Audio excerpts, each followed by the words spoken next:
Persuasión de Jane Austen. Sir Walter Elliot, de Kenlich Hill, en Somerset, era un hombre que no leía para entretenerse otro libro que no fuera el Baroness. Con él se regodeaba en sus momentos de ocio y se consolaba en las de abatimiento. Su alma desbordaba admiración y respeto al detenerse en lo poco que quedaba de los antiguos privilegios, y cualquier sensación desagradable surgida de las trivialidades de la vida doméstica se le convertía en lástima y desprecio. Así, recorría la lista casi interminable de los títulos concedidos en el último siglo, y allí, aunque no le interesaran demasiado las otras páginas, podía leer con ilusión siempre viva su propia historia, la página en la que invariablemente estaba abierto su libro decía: Sir Walter Elliot, de Kenlich Hill, nacido el 1 de marzo de 1760, contrajo matrimonio el 15 de julio de 1784 con Elizabeth, hija de James Stevenson, hidalgo de South Park, en el condado de Gloucester. De esta señora, fallecida en 1800, tuvo a Elizabeth, nacida el 1 de junio de 1785, a Annie, nacida el 9 de agosto de 1787, a un hijo nonato, el 5 de noviembre de 1780, y a Mary, nacida el 20 de noviembre de 1791. Todo lo anterior lo demostraba el texto salido de manos del impresor, pero Sir Walter lo mejoró, añadiendo para información suya y de su familia las siguientes palabras. Tras la fecha del natalicio de Mary, casada el 16 de diciembre de 1810 con Charles, hijo y heredero de Charles Musgrove, caballero de Uppercross, condado de Somerset. Anotó también con sumo cuidado el día y el mes en que perdió a su esposa. A ello seguía la historia del ascenso y encumbramiento de la antigua y respetable familia en los términos acostumbrados, cómo se estableció en Cheshire, su mención en el Dovedale, su dedicación a las órdenes del comisario y que fueron representantes de una ciudad en 3 parlamentos sucesivos. Después venían las retribuciones a la lealtad y la digna concesión de Baronet en el primer año del reinado de Charles II, mencionando a todas las Marys y Elizabeths con quien los Elliots contrajeron nupcias. La historia, en resumen, formaba 12 hermosas páginas que terminaban con el escudo de armas y la leyenda: noble residencia Kenlich Hill, en el condado de Somerset. Para finalizar el párrafo, Sir Walter agregó de su puño y letra este final: presunto heredero William Walter Elliot, hidalgo, bisnieto del segundo Sir Walter. La vanidad era el inicio y final de la personalidad de Sir Walter Elliot, vanidad por su físico y su posición. Había sido muy guapo en su juventud y a pesar de sus 54 años todavía conservaba su apostura. Su apariencia física le preocupaba más que a muchas mujeres y se enorgullecía más de su posición social que el paje de cualquier lord recién nombrado. Para Elliot, la gracia de su belleza era solo inferior al don de un título de nobleza, por lo cual, al poseer ambos dones, era objeto de su más caluroso respeto y devoción. Su galanura y su linaje eran poderosos argumentos para solicitar el amor.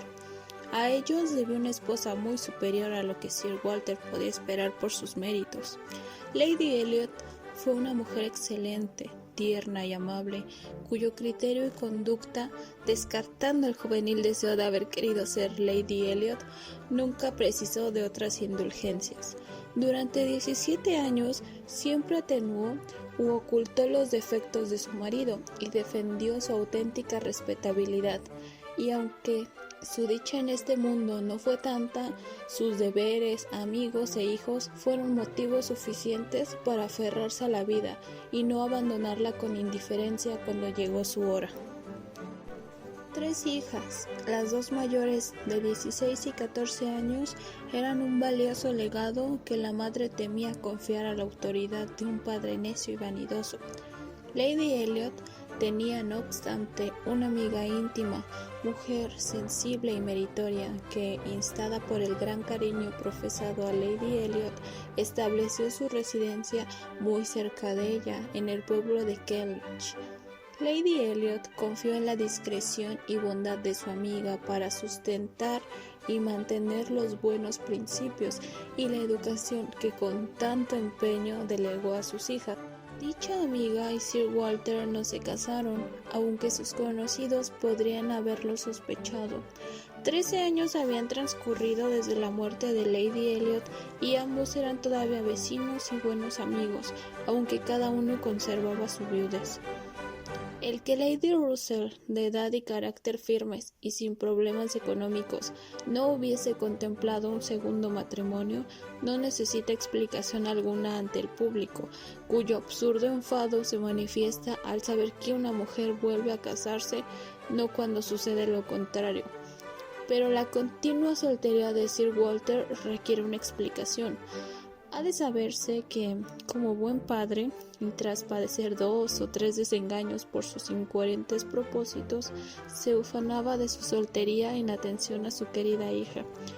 Por ella, la mayor habría sido capaz de todo, si bien no hubiese tenido muchas ocasiones de demostrarlo. A sus 16 años, Elizabeth había asumido en la medida de lo posible los derechos y el rango de su madre. Además, por su hermosura y similitud a su padre, su influencia sobre Sir Walter era grande, y los dos llevaban una estrecha relación. Sus otras 2 hijas gozaban de menos atenciones. Mary adquirió cierta importancia artificial al convertirse en señora de Charles Musgrove, pero Annie, a pesar de su elegante espíritu y carácter dulce, virtudes que la habrían situado en mejor posición si se hubiera rodeado de gente con verdadera instrucción, no era nadie entre su padre y su hermana. Su opinión no contaba, su mejor táctica era ceder. Era Annie y punto. Lady Russell, en cambio, quería y estimaba a su favorita, ahijada y amiga. Aunque Lady Russell la quería a todas, solo en Annie veía el vivo retrato de su madre. Unos años atrás, Annie Elliot había sido una hermosa muchacha, pero su lozanía se agotó muy pronto. Incluso su padre, cuya admiración hacia ella era muy poca, pues sus delicadas facciones y sus ojos suaves y oscuros diferían por completo de los de él. Al verla ya más delgada y sin brillo, menos la admiraba. Si nunca albergó ilusiones de ver inscrito su nombre en una de las páginas de su libro predilecto, ahora no tenía ninguna. Todas sus expectativas de hallar una alianza a la altura de su genealogía se enfocaban en Elizabeth, pues Mary había congeniado con una antigua familia rural, respetable y de vasta fortuna, a la cual ella dotó de abolengo sin recibir ella ninguno. Elizabeth sí gozaría de un buen matrimonio. A veces, una mujer luce más guapa a los 29 años que 10 años atrás, y, por lo general, si no ha padecido enfermedad o ansiedad, es una etapa de la vida en que rara vez se ha marchitado el encanto. Esto le ocurrió a Elizabeth. Aún era la misma hermosa señorita Elliot que empezó a ser 13 años antes. Por dicha razón podía justificarse el olvido de Sir Walter respecto a la edad de su hija, o al menos tomarle solo por obstinado al considerarse a sí mismo y a Elizabeth tan opuestos como siempre, mientras que todos los demás se iban demacrando, pues veía con claridad cómo el resto de sus familiares y conocidos se deterioraba. Annie se consumía, Mary, que tornaba corriente, y las caras de sus vecinos estaban cada vez peor. El rápido incremento de las patas de gallo en las sienes de Lady Russell le preocupaba desde hacía tiempo. Sin embargo, a Elizabeth no le complacía tanto su apariencia como a su padre. 13 años llevaba al frente como señora de Kellynch, presidiendo y dirigiendo con todo dominio y decisión que parecían impropias de su edad. Por 13 años hizo los honores, aplicó las leyes domésticas, ocupó el lugar de preferencia en la carroza y salía de todos los salones y comedores de la comarca justo detrás de Lady Russell. Las heladas de 13 inviernos sucesivos la vieron iniciar todos los bailes de prestigio celebrados en la reducida vecindad y durante 13 primaveras viajó a Londres con su padre para gozar cada año de los placeres del gran mundo por unas cuantas semanas. Elizabeth recordaba todo esto y la conciencia de tener 29 años le inquietaba y apresaba. Le complacía verse aún tan guapa como siempre, pero adivinaba años peligrosos y se habría alegrado de tener la seguridad de que algún baronet la desposaría dentro de un año o dos. Solo entonces podría retomar el libro de los libros con el mismo goce de sus años juveniles. Ahora lo repudiaba. Al ver solo en él su fecha de nacimiento, seguida de la del matrimonio de su hermana, el libro le provocaba abyección. Muchas veces, cuando su padre lo dejaba abierto sobre la mesa junto a ella, lo cerraba y apartaba sin verlo siquiera. Además, había sufrido un desencanto que el libro y la historia familiar en general le impedían olvidar. El presunto heredero William Walter Elliot, cuyos derechos se hallaban tan generosamente reconocidos por su padre, la había rechazado. Desde muy joven supo que, en caso de no tener ningún hermano, sería William el futuro baronet, y creyó que se casaría con él, creencia siempre compartida con su padre, aunque no le conocieron de niño. En cuanto Lady Elliot murió, Sir Walter entabló una relación con él, y aunque recibió desdenes a cambio de sus intenciones, no desistió al atribuir su indiferencia a la timidez propia de la juventud. En una de sus excursiones primaverales a Londres, estando Elizabeth en todo su fulgor, el señor Elliot se vio forzado a presentarse. En aquella época era muy joven, recién iniciado en el estudio del derecho. Elizabeth lo encontró por demás agradable y planearon 1000 estrategias para afianzarlo. Lo invitaron a Kellynch Hall. Se habló de él y se le esperó todo el resto del año, pero nunca retornó. Lo vieron de nuevo en la primavera siguiente, lo hallaron igualmente simpático y de nuevo lo invitaron y esperaron, y faltó de nuevo. Al poco tiempo supieron que se había casado. En vez de acechar su fortuna en la línea señalada como heredero de la casa Elliot, compró su independencia al unirse a una mujer rica de menor posición social. A Sir Walter no le sentó nada bien dicha resolución. Como cabeza de familia, consideraba que debió habérsele consultado, en especial tras haber tomado al muchacho de la mano en público, pues por fuerza se les ha de haber visto juntos, indicó. Una vez en Tattersall y 2 en la tribuna de la Cámara de los Comunes. Al expresar su desentimiento, este no se tomó muy en cuenta. El señor Elliot, por su parte, ni siquiera se tomó la molestia de explicar su actitud y se mostró tan poco deseoso a dejarse ver con la familia que Sir Walter lo consideró impropio de ello. Las relaciones entre ellos quedaron definitivamente suspendidas. A pesar de los años transcurridos, Elizabeth seguía resentida por ese desdichado incidente. Desde la A hasta la Z no había baronet a quien pudiese mirar con tanto agrado como a un igual suyo. La conducta de William Elliot había sido tan ruin que aunque allá por el verano de 1818 llevaba luto por la muerte de la joven señora Elliot, Elizabeth no podía admitir pensar en él de nuevo.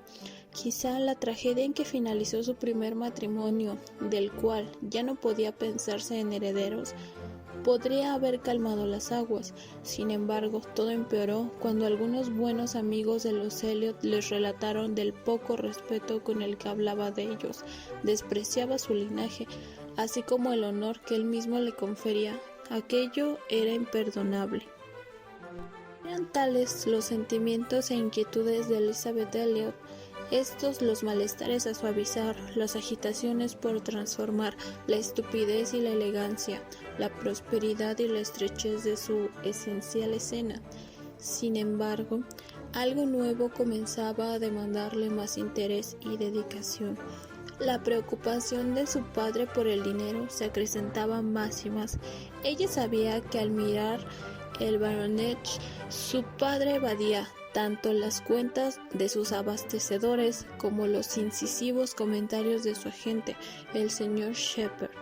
La hacienda Kenlich era buena, mas no lo suficientemente buena para mantener el nivel de vida que Sir Walter creía adecuado para su titular.